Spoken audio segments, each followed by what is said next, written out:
दिला आहे, कारण शेतकऱ्याचा विषय आहे. त्यांना मी सगळं वस्तुस्थिती सांगितली, ही साखर जप्त झाली आहे, कारखाना आणि ऊसाची बिलं देणे बाकी आहे, आणि मग हा अल्टिमेटली शेतकऱ्यांचा रोष आहे.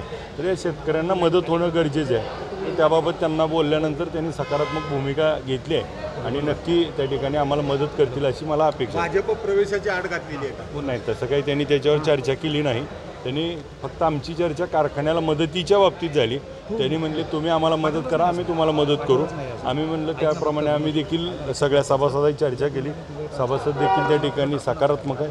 आपण मदत करा, आम्ही पण मदत करू, ही फक्त आमची चर्चा. थोडक्यात लोकसभेला मदत तुमच्याकडनं अपेक्षित आहे तर नक्की त्यांनी आम्हाला मदत करतात म्हणल्यावर आपलं पण त्यांना मदत करणं काम आहे. म्हणजे अभिजित पाटील यावेळेला माढा आणि सोलापूर लोकसभेला भाजपला मदत होईल असं काम करणार. आता आम्ही त्यांच्याशी चर्चा झाली आहे. अंतिम टप्प्यात त्याचा आम्ही आता काही आमच्या संचालकांना आत्ता चर्चा करून त्यांनी जे मदतीचा आम्हाला शब्द दिला आहे त्याप्रमाणे निर्णय करून आम्ही कळवू. वैयक्तिक तुम्हाला काय वाटतंय, मदत करायला हवी? जर त्यांनी मदत केली तर लगेच वैयक्तिक बैठक होईल, चर्चा होईल. मूळ मुद्दा असा आहे साहेब की तुम्ही आज भेटायला आलात तर काहीतरी ठरवून हो, ठरवूनच आलो की कारखान्याला मदत झाली पाहिजे. त्यासाठी म्हणेल ती किंमत आम्ही मोजायला तयार आहोत. मग हा तर काही फार मोठा विषय नाही.